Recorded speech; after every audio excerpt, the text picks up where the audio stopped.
Hello guys! Hello Gemini! Welcome dito sa aking channel, Kapalaran 888. Welcome! Alamin natin kung anong messages, vibration, gabay energy para sa lahat. Ito ay para sa lahat ng Gemini. Wow! Quest! Okay Gemini, nakikita ko sa iyo dito na handang-handa ka na sa kung ano man itong gagawin mo. Marami kang plano, marami kang balak, marami kang gustong gawin. But ngayon ay nakikita ko sa iyo dito na sobrang positive, sobrang optimistic, sobrang desidido, determinado, motivated ka na talagang gagawin mo yon. Okay? Tingnan mo to. Dito sinasabi sa iyo dito, Gemini, na your dreams are coming true. Don't quit right before the miracle occurs. So, nasa tamang direction ka kasi gustong-gusto mo eh, 'di ba? Sinasabi dito ng barahan na handang-handa ka sa kung ano man ito na gusto mong marating sa buhay, handang-handa ka sa kung ano man ito na journey, adventure na tatahakin mo. Okay. Lahat daw ng pangarap mo, Gemini, ay matutupad mo. So, wag kang give up along the way, papunta doon sa pangarap mo ha. Okay, tingnan natin.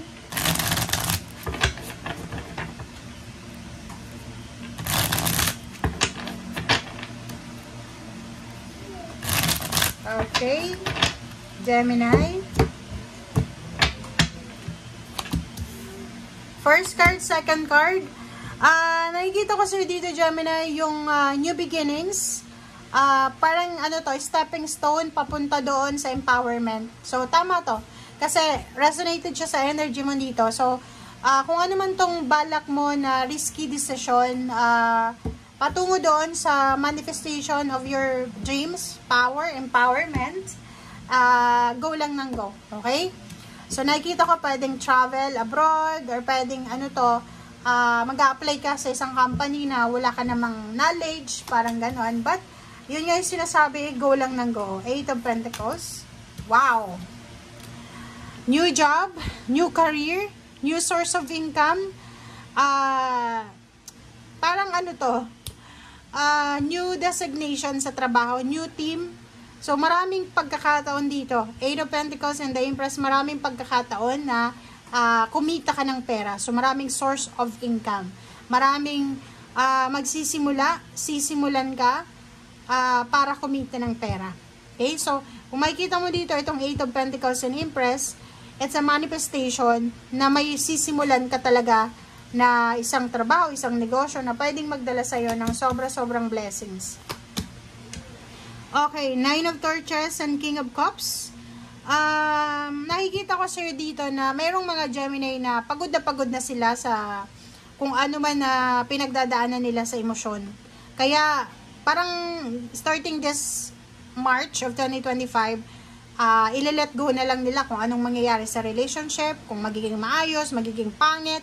Basta ang nakikita ko sir dito, ile-let go mo na. Wala ka nang pakialam.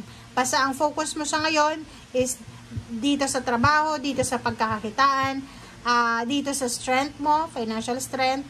Wala ka nang pakialam sa relationship. Oops, sorry. King of Torches. Wow! Ang galing na to. Alam mo to, etong King of Torches and Ace of Pentacles, the Empress and Eight of Pentacles, iisa lang yung message nila. Tsaka itong Zero the Full the Emperor.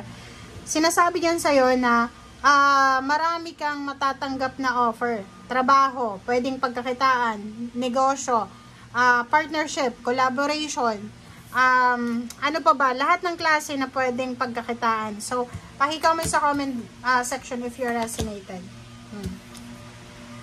Nakikita ko sa'yo dito na you're moving out from obligation. Parang, ang dami-dami mong obligasyon. May pinag-aaral ka ba, Gemini? Mayroon kang binubuhay na magulang, pamilya. Kasi eto, na Ten of Torches, and the Knight na to, sinasabi na, for several months or years, marami kang obligasyon sa buhay. But, ngayon, sinasabi ng barahan na unti-unting magdi-disappear, unti-unting mawawala yung mga obligation na to. Siguro, 'di ba, dati kakarampot lang yung sweldo mo, may negosyo ka, konti lang yung benta. So, talagang mahihirapan ka sa obligation mo. But ngayon, manageable. Parang sinasabi sa'yo na magsisimula, maybe April, magsisimulang ma-manage mo itong financial na obligations mo. Okay. Next two cards natin is King of Pentacles and Two of Torches.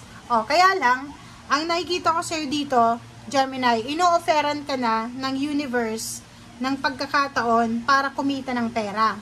So, parang ipinipresent ng universe sa'yo, eto Gemini yung pwede mong pasukin para kumita ka ng extra income.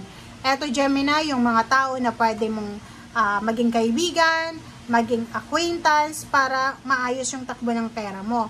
But ang problema dito, hindi ka masyadong seryoso. Parang ganon.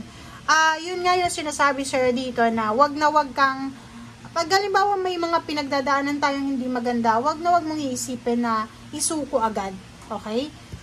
Nakakaloka, Gemini ko. Two of, wow.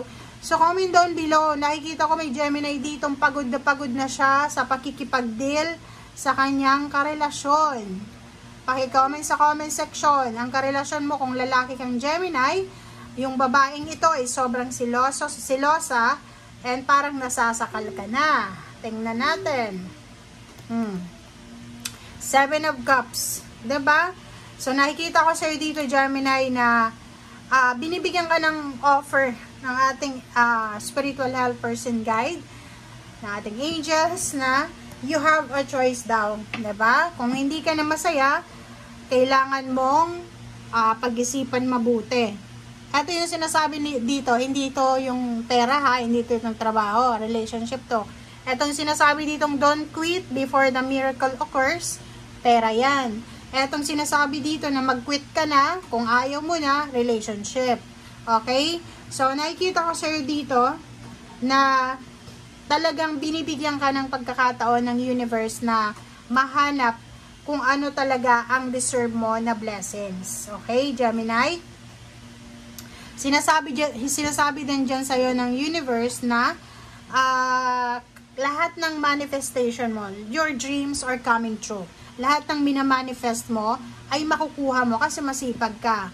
Madiskarte ka din sa buhay. Okay? And kung halimbawa na pagod ka na sa mga obligations mo, hindi mo na kaya kasi tao ka lang, magpahinga. Okay? Magpahinga. Kung halimbawa na sagad ka na sa relationship, sa trabaho, negosyo, pwede ka naman magbakasyon. Pwede ka